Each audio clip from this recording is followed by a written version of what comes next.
हाँ, हेलो बच्चों। ये मेरा जो आपका मैंने कहा था ना कि केमिकल प्रॉपर्टीज हेलोएरिन की हम लोग पढ़ रहे थे ना, तो उसमें मैंने पहला लेक्चर आपको बता दिया था रिएक्शन विथ मेटल्स। ये मेरे दिमाग में ये आया कि बच्चों को छोटे छोटे लेक्चर्स के माध्यम से अगर कोई चीज बताई जाए तो उनको वो आसानी से समझ लेंगे। ऐसा नहीं कि 2 घंटे 3 घंटे का लेक्चर डाल दीजिए तो बच्चों को क्या कि उबल लगने लगती है। इसलिए मैं लेक्चर को और छोटा करना चाह रहा हूं।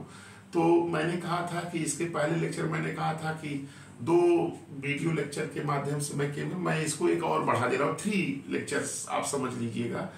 इस लेक्चर में बेटा मैं केवल आपको बताऊंगा हेलोएरिन का इलेक्ट्रोफिलिक सब्स्टिट्यूशन रिएक्शन, ये केवल बताऊंगा। फिर अगले लेक्चर में न्यूक्लियोफिलिक पढ़ा देंगे, तो आपका ये पूरी तरह से 3 लेक्चर्स में केमिकल प्रॉपर्टीज क्या होगी, खत्म हो जाएगा। किसका? हेलोएरिन का।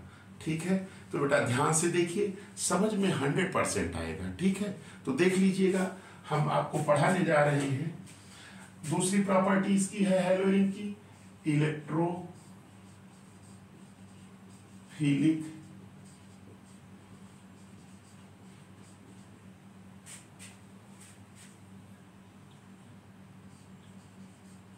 Substitution reaction. ये बेटा दूसरी प्रॉपर्टी है ना। हमने एक क्रम में 3 लिख दिया था, तो उसमें न्यूक्लियोफिलिक कह दे तो ऊपर नीचे किया जा सकता है, उससे आपको कोई वो नहीं होना चाहिए कि सर ऊपर नीचे। अरे पहला मैंने रिएक्शन विथ मेटल बता, दूसरा इसको बता, तीसरे में मैं आपको न्यूक्लियोफिलिक बता दूंगा। ठीक है, तो ये है बेटा हेडिंग मेरी आज यही है, मैं यही पढ़ाऊंगा और इसको ध्यान से देखिएगा और आपको समझ में जरूर आ जाएगा। देखिएगा,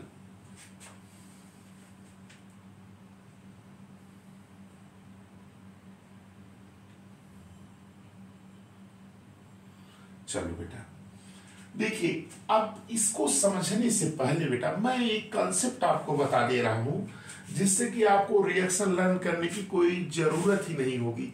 केवल आप ये मेरे कंसेप्ट को ध्यान से देखिएगा और आपको तुरंत समझ में आ जाएगा कि इसका प्रोडक्ट क्या बनेगा। प्रोडक्ट क्या बनेगा तुरंत आप देख के बता लेंगे। देखिए, सबसे पहले बेटा मैं आपको थोड़ा सा छोटी चीज बता देता हूं। यहां देखिए दिया है इलेक्ट्रोफिलिक सब्स्टिट्यूशन रिएक्शन। तो आप जानते हैं कि इलेक्ट्रोफिलिक सब्स्टिट्यूशन रिएक्शन में अटैकिंग रिएजेंट क्या होगा।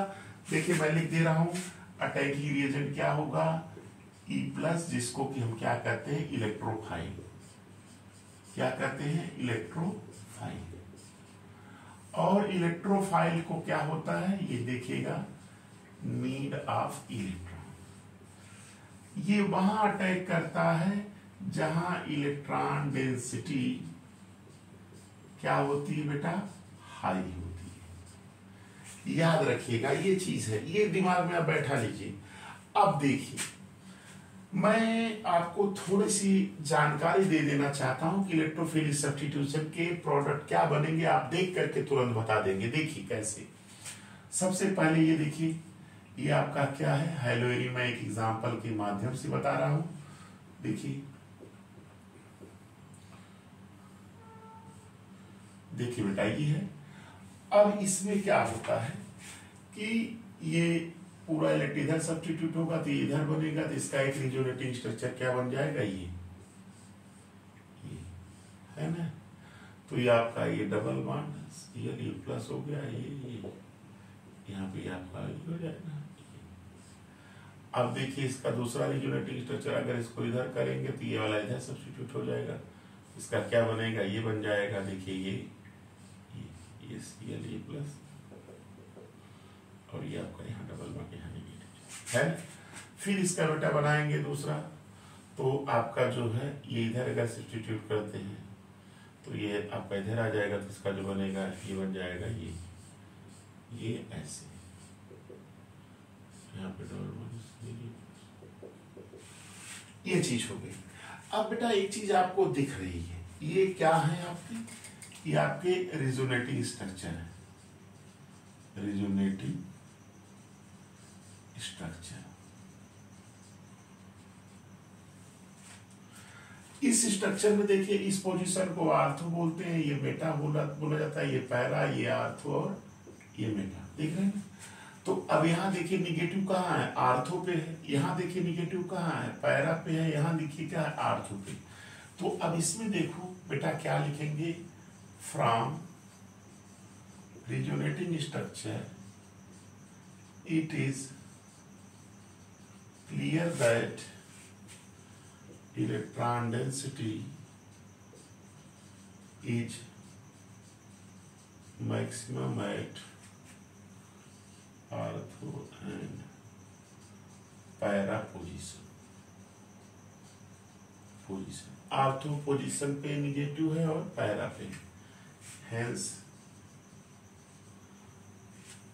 इसमें इस सब्स्टिट्यूशन रिएक्शन में hence ortho and para isomers are formed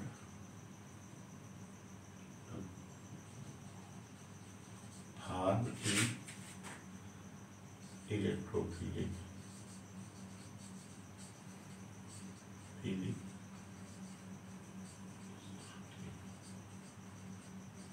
reaction.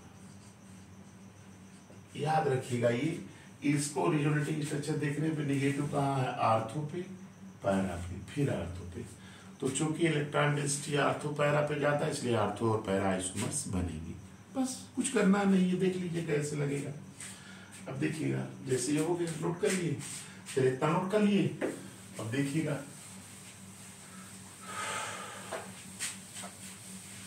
बस अब कुछ नहीं है, इसकी एग्जांपल्स लिख दे रहे हैं, बस आप खुद ही कर लेंगे। जैसे पहला है ए, फर्स्ट करेंगे हैलोजिनेशन। हैलोजिनेशन की बात करते हैं तो यहाँ हैलोजन से रिएक्शन होगा। ये आपका देखिए, ये है Cl प्लस Cl2, इससे रिएक्शन करा रहे हैं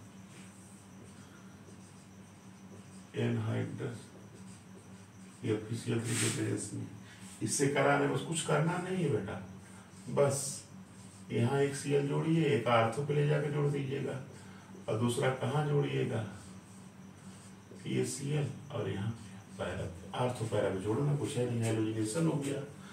दूसरा बेटा देखो, नाइट्रेशन,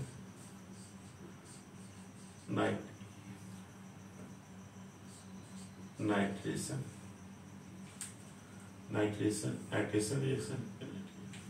रिएक्शन में ये आपका हेलोइन है, ये आपका Cl, इसका रिएक्शन करा रहे हैं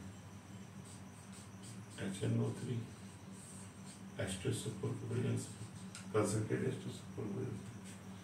ये आपका क्या बनेगा, ये आपका बन जाएगा Cl, आर्थो पे NO2, पैरा पे क्या है Cl,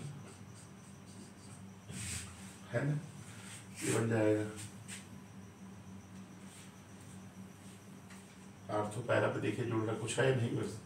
अब देखिए नाइट्रेशन के बाद क्या आ गया, कहीं कहीं किताब में ऐसी है, उससे कोई नहीं, बस ये याद रखिएगा, हैलोजिनेशन हो गया।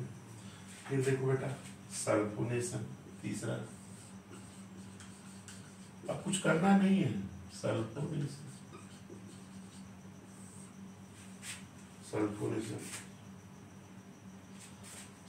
बेटा कुछ नहीं होगा, बस देखो कितने आसानी से हो जा रहा है।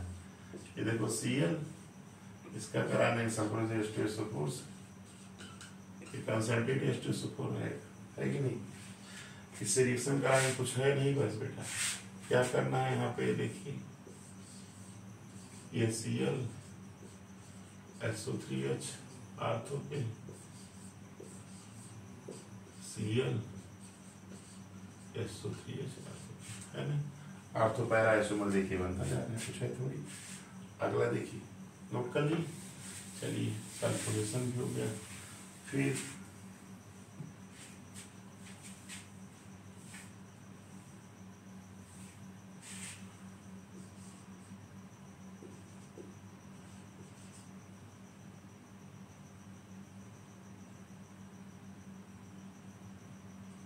फ्रीडल क्राफ्ट रिएक्शन है ना, फ्रीडल क्राफ्ट रिएक्शन लास्ट है, चौथा नंबर जो भी है, फोर्थ नंबर कुछ है नहीं। देखो बेटा इसमें दो होता है, एक एल्काइलेशन होता है FealKylatI, एल्काइलेशन होता है, और एक रिएक्शन एसाइलेशन होता है। तो एल्काइलेशन में देखो क्या होता है, ये आपका ग्रुप बन गया, यहाँ देखिए ये Cl है, इसका CH3Cl से रिएक्शन करा दीजिए, एनहाइड्रस AlCl3 के प्रयास में, है ना। तो आपका बनेगा क्या, वही आर्थो पे ले जाके जोड़ना, कुछ है नहीं बेटा, कितना सिंपल। देखिए Cl CH3 यहाँ जोड़िए, Cl और CH3 यहाँ जोड़िए, आर्थो पे जोड़ दिए, पैरा पे जोड़ दिए। एसाइलेशन की बात करते हैं।